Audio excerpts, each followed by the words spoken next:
in terms of sleep, one of the things is a consistent bedtime. I'm a big believer in that, and you know, a lot of people try to do that, but you know, one of the things that they do before they're going to bed is they're unwinding, and what they're unwinding with is usually the cell phone.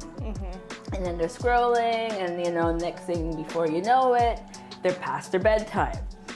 Can you relate that? I'm the worst at this. I'm like, how do I hijack this conversation and get some help myself right now? I'm like, I am notorious for going to bed at 12 and then not falling asleep till way later because I like started scrolling, started reading an article, started like just whatever the case may be, and I'm notoriously bad at this.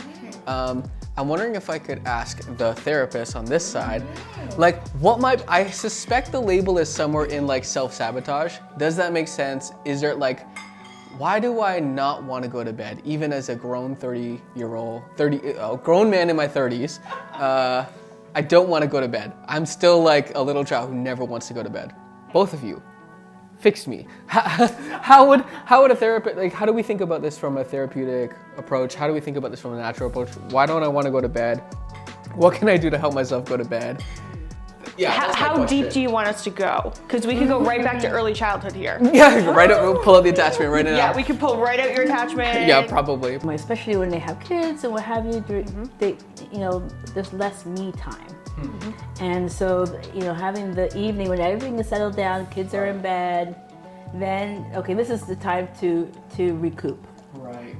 And so I can get that. But the thing is what, you know, in essence you're promoting is that you're not allowing the body and the mind to get into the stage of relaxation, into preparation for sleep. You're encouraging the mind to still be active, which has been already like that for how many hours of the day. And so what happens is people don't really get a good quality deep sleep because their mind's not fully rested. But that, you could arguably say, is connected to cortisol levels being more encouraged at the later times of night to support the activity of being mentally alert to whatever video game. What is the new video game that's out and popular? I have no idea. I don't know. I could tell you, but I won't. Oh, yeah. But that's the thing. And so, you know, it creates this environment where you're not really allowing the mind to fully rest. And so that leads into, you know, when you wake up in the morning, you don't have great clarity of thinking, you have brain fog. Yeah, totally. Right, because the mind didn't really get an opportunity to fully rest. And then you start in the same cycle again, right? And so we really try to create that progression of, okay, this is a time that we're disconnecting from things. So that includes electronic devices. I really encourage my patients to do that, even though like, Dr. Diane, I cannot do that. Our clients say the same thing. Do they say the same thing? Not Dr. Diane, because that's not me, but they say the same thing. I tell all of them, I would like you to work towards not being on any electronics. Yes. A minimum of 30 minutes before bed. Oh, I say an hour. We work up to an hour. Oh, okay. But an hour seems a bit much for most of them. Oh yeah, they do. They think so we start with 30. Right. Yeah. Exactly. I'm getting stressed just listening to you too. Like what? So we start with 30 minutes. Yes. And then we like increase it to an hour. But then people are like, but then I'm bored, and like, what do I do? Good to be bored. Right. Then you'll fall asleep. I tell them, read a book. Read a book. Right? So. But yes, scroll. Or I would say I like to incorporate or recommend to do like a meditative exercise or even yoga, deep breathing techniques. These are things that, or even just, you know, there's actually a lot of great apps that have, like, I know the Calm app. There's several. There's several apps that people will, I mean, I know it's an electronic device, but, you know, still,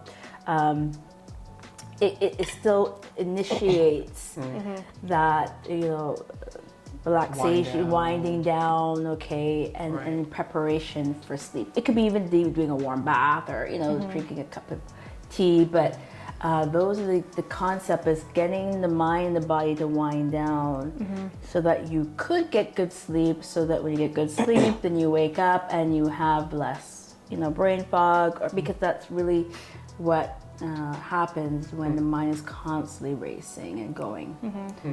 One of the things that I do at night, and I've done stuff like this for a long time, is every night I turn on like a white noise machine. Oh yeah.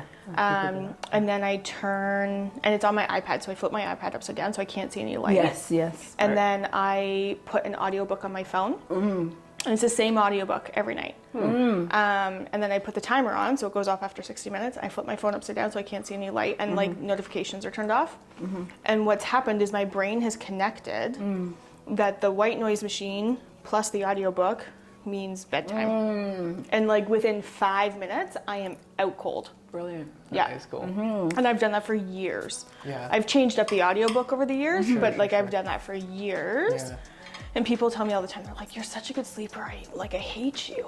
And I'm like, well, but it's because literally I'm so consistent in my bedtime routine, which I have found my bedtime routine helps with my morning routine. Absolutely. Right? Like a good morning routine starts with a good bedtime routine. And so, and I think one of the things that we run into with clients all the time is sleep, routine, self-discipline, you know, stress, brain fog, feeling really anxious all the time.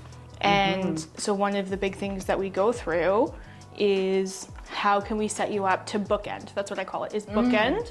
So same thing that you do in the morning, same thing that you do at night. And it's not time-based, it's activity-based.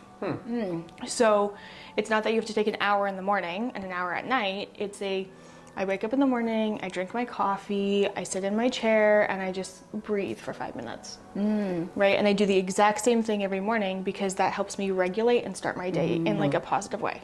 And then I do the exact same thing at night, every night. And it just kind of helps my day feel more settled. And so I feel less frazzled. Right. Right? And so, I mean, as therapists, we know all of our clients come in, they all come in with presenting different issues, different challenges, and so we never really know what we're getting. And so our days can be really stressful, right? And so this is just one of the ways that I am able to manage my stress in my body and my mind to help me kind of go, I'm gonna have a breather at the end of the day, right? Or I'm gonna start my day with a breather. So I call them bookends, and that's one of the things that I do with my clients all the time is get them to start to implement these bookends to help them start to kind of regulate their own emotions, regulate their body, and kind of start to build these healthy habits of feeling more calm, less stressed, like more in control, less anxious.